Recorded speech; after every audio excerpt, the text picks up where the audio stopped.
بسم الله الرحمن الرحيم. الحمد لله رب العالمين والعاقبة للمتقين، والصلاة والسلام على أشرف الأنبياء والمرسلين سيدنا محمد وعلى آله وصحبه أجمعين. بینندگان عزیز و محترم، السلام علیکم و رحمت الله و برکاته. همواره با مبحث هجرت رسول الله علیه الصلاة و السلام در خدمتان می باشم. در نشست گذشته مسائلی پیرامون هجرت رسول الله علیه الصلاة و السلام به سمع حضور شما سروران گرامی رسانده شد. عنوان شد در نشست گذشته بر اینکه سفر هجرت از ابتدا تا انتها سراسر اعجاز بود. در این سفر چند روزه معجزات زیادی اتفاق می افتد. در این سفر چند روزه که به اذن و فرمان الهی صورت گرفت، از همان ابتدای خروج پیامبر علیه الصلاة و السلام از منزل خودش و تشریف بردنش به سمت و سوی منزل ابوبکر الصدیق رضی الله و خارج شدن از منزل ابوبکر الصدیق رضی الله عنه به قصد هجرت و ترک مکه به سمت و سوی مدینه، و همچنین در پس از اون مشرکین قریش او را تعقیب نمودند اما باز هم ناکام ماندند. این هم معجزه‌ای در ذات خودش بود و رعایت و حفظ الله واحد عز و جل در طول مسیر برای شخص رسول الله علیه الصلاة و السلام و برای یار غارش، این هم در حد خودش اعجازی بود. زمانی که پیامبر علیه الصلاة و السلام برای استراحت به غار تشریف بردند و در اونجا دشمنان محمد علیه الصلاة و السلام مشرکین قریش تا دهانه غار رفتند و اما باز هم ناکام ماندند، این هم در حد خودش معجزه‌ای می باشد. پس از اون پیامبر علیه الصلاة و السلام به اتفاق یار غارش مسیرشان ادامه می دهند. قبل از مشرف شدن به مدینه منوره در اونجا برای سد رمق خودشان به سمت یک چادری می روند. در اون چادر، در اون خیمه، در اون کپرمانند بانوی بزرگواری به نام ام معبد زندگی می کرد، حیواناتی پرورش می داد. اونجاست که باز هم پیامبر علیه السلام به سمت سوی اون چادر تشریف بردند و در اونجا باز هم معجزه اتفاق می افتد. و باز هم بعد از اون رسول الله علیه الصلاة و السلام به اتفاق یار غارش مسیرشان ادامه میدهند تا اینکه به مدینه میرسند و اونجاست که این معجزه باز هم اتفاق میافتد که همه اهل مدینه، همه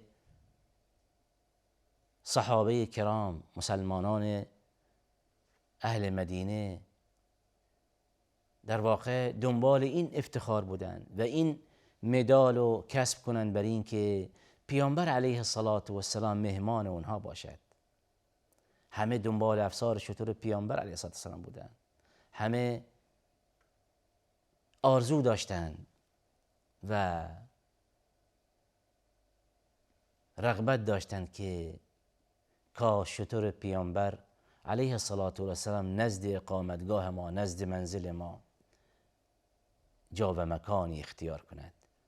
اما اینجاست این معجزه ظاهر و برملا می شود، اتفاق می افتد. رسول الله علیه الصلاة و السلام به شیفتگان خودش، به طرفداران خودش، به اون افرادی که به استقبال او آمدند، به اون افرادی که او را دوست دارند، به او ایمان دارند یا به او ایمان آوردند و به او معتقدند، به اونها می‌فرماید که ترک و رها کنید او را. این مأموریتی داره از جانب الله واحد عز و جل، دعوها فانها مأموره. اینجاست که این معجزه بزرگ هم اتفاق می‌افتد تا اینکه در نهایت شتر پیامبر علیه الصلاة و السلام جا و مکان خودش را انتخاب میکنند و این در اولین نشست مسائلی در این مورد عنوان شد، برای اینکه پیامبر علیه السلام مهمان کدام یکی از شاگردان خودش در نهایت شدند علیه السلام. در نشست گذشته به اینجا رسیدیم برای اینکه رسول الله علیه السلام پس از اینکه مجوز هجرت از جانب پروردگار خودش دریافت کردند، شبانه در حالی که مشرکین قریش منزل پیامبر علیه السلام محاصره کرده بودند، از میان اونها خارج شد و او را ملاحظه و مشاهده ننمودند، چرا که عنایت الهی و رعایت الهی و حفظ الله واحد عز وجل شامل حال پیامبر علیه السلام می باشد.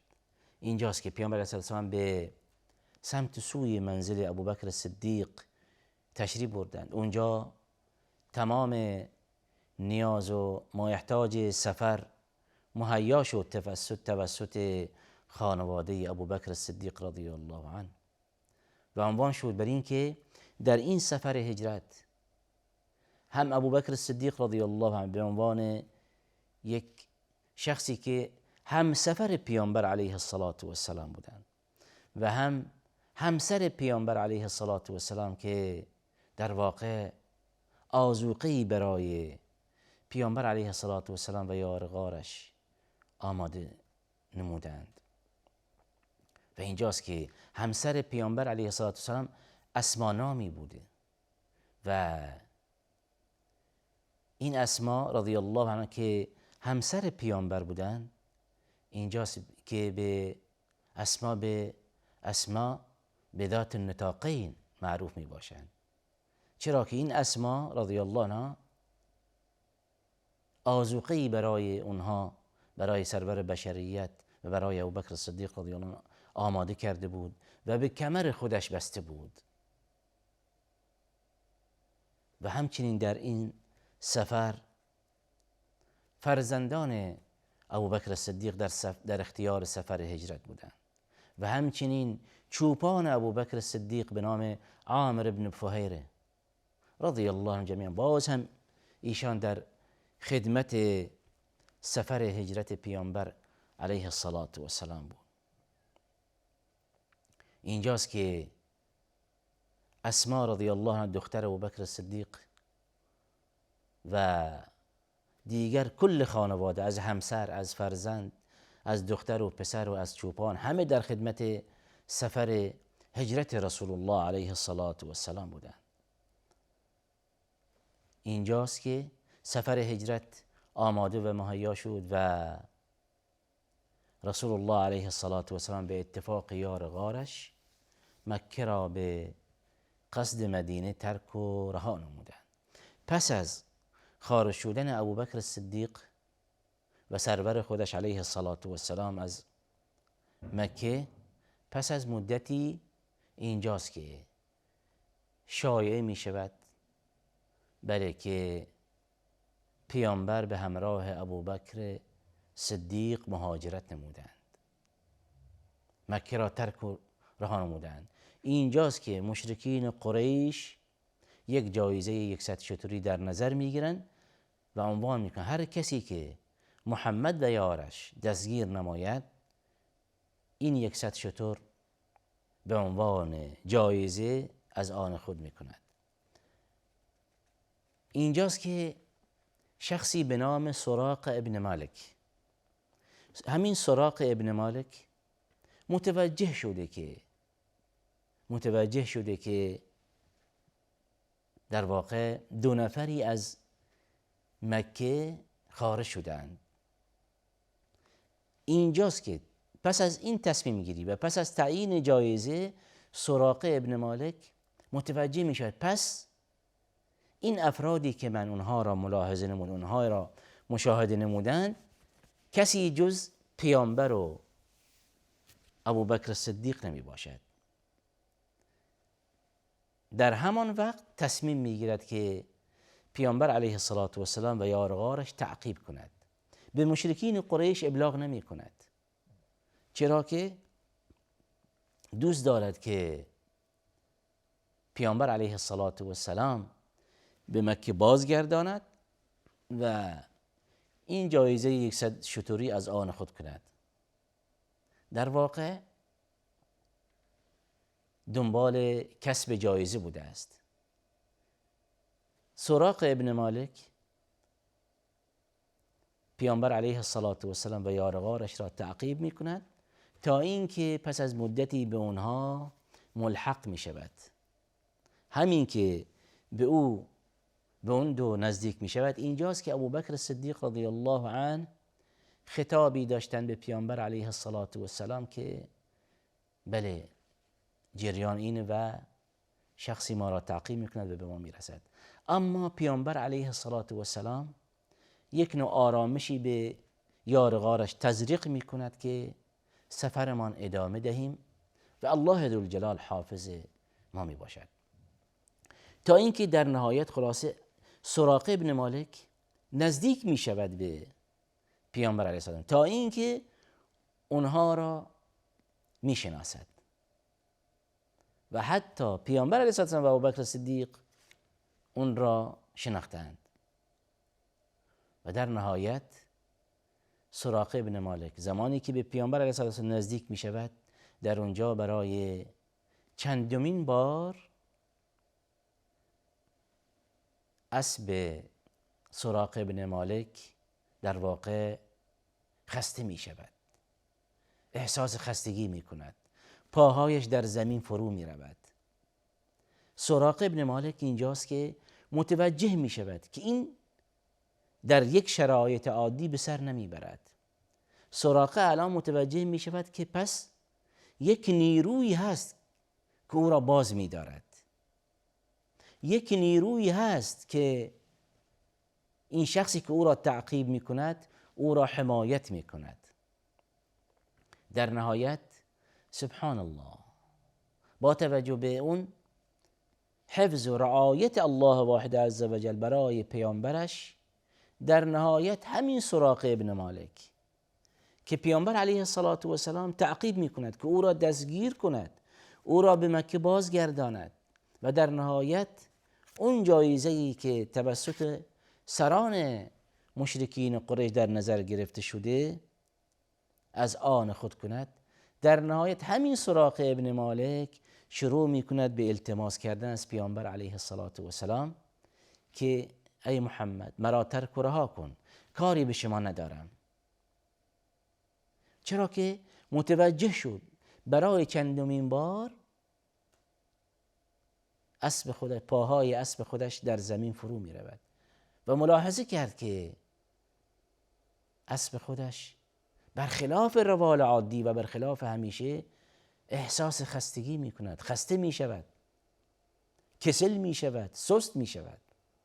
اینجاست که پس از اینکه سراقه ابن مالک متوسل می شود به پیامبر علیه السلام که فقط او را ترک و رها کند، او را نفرین نکند، دعا نکند که در واقع در همانجا برای او مشکلی ایجاد شود و یا اینکه بیماری شود و الی آخره، فقط متوسل می شود به پیامبر علیه السلام که من اشتباه کردم که شما را تعقیب کردم، فقط به من کاری نداشته باشید که بازگردم. و اینجاست که پیامبر علیه السلام رو میگرداند به سراقه ابن مالک و امان به او میدهد، به شرطی که از سفر پیامبر علیه السلام و یارغارش اطلاعاتی در دست مشرکین قریش نگذارد. این شرط و شروطی اتفاق افتاد بین پیامبر علیه السلام بین سراقه ابن مالک و همین سراقه ابن مالک بنا به اون امن و امان و امنیتی که رسول الله علیه السلام برای او دادن بازگشت. جالب اینجاست باز هم در همین صحنه یک معجزه اتفاق می افتد. سراقه ابن مالک در اینجا زمانی که پیامبر علیه السلام تعقیب نمودند از مشرکین قریش بوده یکی از سربازان مشرکین قریش بودند، بر همان دین و آبا و اجداد خودش بود. و اینجاست که رسول الله علیه السلام یک فرمایش جالبی در مورد سراق ابن مالک داشتند و فرمایش دادند که روزی میرسد که سراق ابن مالک تاج کسری بر سر و تن خودش کند. و همین فرمایش نبوی علیه السلام اتفاق افتاد و این معجزه حاصل شد در نهایت. و همین سراق ابن مالک، این شخص مشرکی که الان دنبال قتل پیامبر علیه السلام بوده و تشنه خون پیامبر علیه السلام بوده، در نهایت همین سراق ابن مالک ایمان می آورد، تسلیم می شود و به الله و رسولش ایمان می آورد رضی الله عنه و ارضاه. همین سراق ابن مالک زمانی که تشنه خون پیامبر علیه السلام بودند، الان به یک شخصی مبدل می شود که در خدمت اسلام بوده، در خدمت اسلامی باشد. و همین دعای پیامبر علیه السلام که معجزه‌ای بود در حق سراق ابن مالک، که روزی خواهد رسید که سراقه ایمان می آورد و یکی از سربازان اسلام در فتح فارس خواهد بود و در اونجا تاج و لباس کسری بر تن خواهد کرد. و اینجاست که در زمان عمر فاروق رضی الله عنه، زمانی که اسلام وارد فارس شد، در همانجا برای اثبات این معجزه بزرگ اینجاست که سراق ابن مالک تاج و لباس پادشاه ایرانیان بر تن کرد برای دقایقی. و اینجاست که این معجزه بزرگ، معجزه فرمایش نبوی علیه السلام در مورد سراق ابن مالک رضی الله عنه اتفاق افتاد. توجه بفرمایید که پیامبر علیه السلام پیامبر رحمت بود. سراق ابن مالک زمانی او را تعقیب میکردند و دنبال دستگیری اون بودند، اما پیامبر علیه السلام اون را به حال خودش ترک و رها میکند و برای او دعای موفقیت میکند. و این معجزه بزرگ در نهایت در حق سراق ابن مالک رضی الله عنه اتفاق افتاد. و آخر دعوانا ان الحمد لله رب العالمین.